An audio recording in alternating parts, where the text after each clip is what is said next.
Never the Time and the Place. Dang it, I got it wrong again. I keep introducing this book, and it's not Never the Time and the Place, which is a Betty Neal's title. This is The Time and the Place by Essie Summers, published in 1958. This is my copy of it, one of these foil-wrapped Harlequin covers with the omnibus inside of it.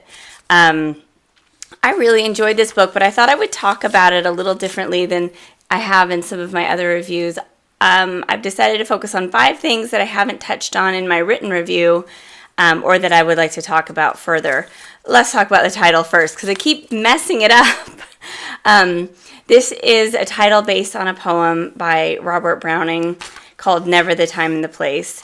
And the little couplet is never the time, the place, and the loved one all together. It is a really, really romantic poem, and I'm not surprised that it spawned a few titles by Mills and Boon authors. These are the closing lines in it, and they are a little scorching. It says, "Outside are the storms and strangers, we, oh, close, safe, warm sleep, I and she, I and she." I almost hear like a wink at the end of that one. I and she. So one of the things that I liked about this book was how the hero, who's named Hugh Murdoch, threads the line between being His Eminence, the rector of St. Enoch's boarding school for boys, and a highly kissable individual. The heroine, Catherine Gordon, she tends to hero worship her bosses, one gets the idea. And so even though there has been kind of a tempestuous meet cute for them, she's naturally inclined to revere her boss and to really be rooting for him in that way.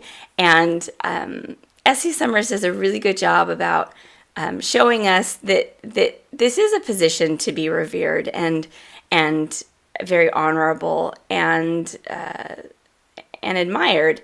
But Hugh isn't perfect, and he's trying to model good manly behavior for young boys, and he's doing so as a single gentleman.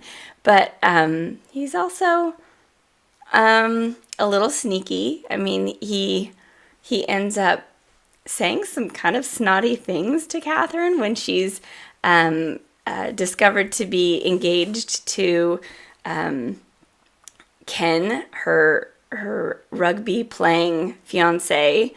You know, he was not really nice. You know, he's like an actual man about it. He's like, thought you could do better, hun. And I like that. I enjoy seeing his sort of realness.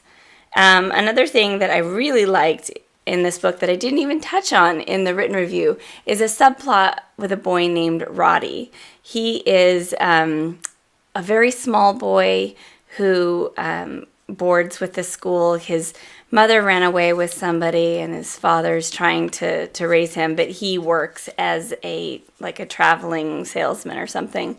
And you get to see Roddy's sadness, and but Roddy doesn't really belong at the school. He would do much better under a mother's care.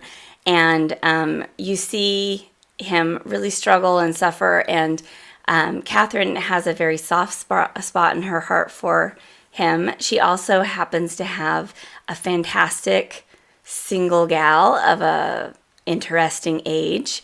And in meeting back and forth with Roddy's father, they end up connecting, this friend of hers and him. And by the end of it, Roddy's going to be able to leave boarding school and go be with her. And things will get very, very interesting thereafter. Of course, this subplot includes a perfidious ex-wife and a sudden grisly end for her in proud Mills and Boon tradition.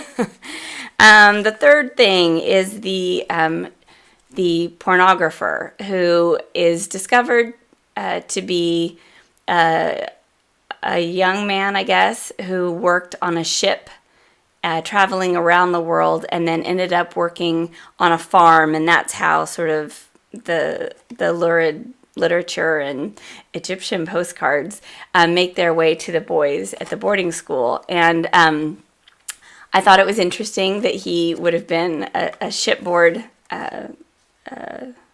employee, and that he really would get around and, of course, consort on the docks. So would know a little bit more about that life. But I also think it's very interesting that Essie takes such a strong line. She has Hugh punch his daylights out, which is, as a mother, I'm going to say very satisfying. The fourth thing that I really, or maybe the fifth thing that I really like, is that Beth is the adopted daughter, but actual biological niece of Catherine. And she's 7 years old, and she gets into a couple of scrapes. But in some books, the author might be really tempted to make her more of a main character and turn her into somebody who, it's like always showing up with cute curls and like adorable things to say. But Essie Summers resists this temptation, and I'm really happy that she does, because I don't really want to hear about Beth. I want to hear about her insofar as she's a catalyst for Ken coming out as a jerk. And also a catalyst for Hugh unveiling himself as the awesomest person that ever was. But beyond that, we're not told that we have to go hang out with a 7-year-old in order to get a good read on an adult character's character. And I really like that part of it. This was a fun book for me. I really enjoyed it. I really liked this first foray out of the sheep paddocks of New Zealand that Essie Summers gives us, and I like the enthusiasm that she writes both of these characters with. They're fun to hang out with. They strike sparks off each other. They're constantly miscommunicating, and heaven help me, there is a fantastic villainess to just really, grind your teeth about. So read it. Go ahead and hop over to the Uncrushable Jersey Dress, where you'll find the rest of my written reviews, and tell me what we think.